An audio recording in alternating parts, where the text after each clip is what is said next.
everyone and welcome to today's video. Today's video is going to be about how to fix Free Fire max freezing in 2026. For that, the first thing that you can try and do is head over to your recent apps, force close the Free Fire app and reopen it on your device. If that does not work, simply head over to your quick settings, switch between your Wi-Fi and mobile data, as that too may be causing a problem with your Free Fire. You can then head over to settings, tap on apps, tap on see all apps, head over to the search bar and then search for Free Fire in the search bar, tap on Free Fire, tap on storage and cache, clear the cache of Free Fire and try again. If the issue still persists, what you can do is simply head over to Play Store on your device. Once you're inside of Play Store, head over to search and then search for Free Fire in the search bar and update Free Fire to the latest version.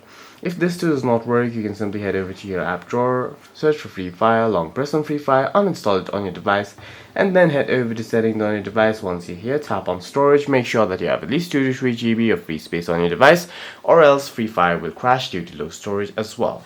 You can then reinstall Free Fire on your device after you clear up some space. For any further questions, please feel free to leave a comment down below.